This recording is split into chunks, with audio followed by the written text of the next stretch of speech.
2011 மாண்புமிகு அம்மா அவர்கள் தமிழகத்துடைய முதலமைச்சராக பொறுப்பேற்கின்ற பொழுது 100க்கு 32 பேர் தான் படிச்சிட்டு இருந்தாங்க பட்ட படிப்பு. திமுக ஆட்சி மாற்றம் வந்து அம்மா முதலமைச்சராகும் போது 2011 100க்கு 32 பேர். அம்மா கல்வியில புரட்சி மறுமலர்ச்சியை ஏற்படுத்தியதன் விளைவு, அம்மா மறைவுக்கு பிறகு அம்மாவுடைய அரசு தொடர்ந்து கல்லூரியை திறந்ததன் விளைவு 100க்கு இன்றைய தினம் 52 பேர் படிக்கிறாங்க. 100க்கு 52 பேர் இன்றைக்கு உயர்கல்வி பட்டப்படி படிக்கிறாங்க. இந்த அரசு கல்லூரி திறந்த விளைவு ஏழை எளிய குடும்பத்திலே பிறந்த மாணவ மாணவி வெறும் குறைந்த செலவு. தனியார் கல்லூரிக்கு போனா 75,000, அரசு கல்லூரியில மிக குறைந்த கட்டணம். அதனால கல்வி கற்புடைய எண்ணிக்கை உயர்ந்திருக்குது.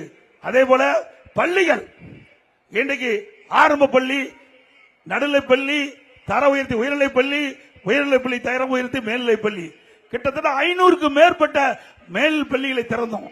அதனால இந்தியாவிலேயே கல்வி கற்போடைய எண்ணிக்கை தமிழ்நாட்டில் உயர்ந்திருக்குது. இதெல்லாம் அண்ணா திமுக ஆட்சியில் செய்த சாதனை.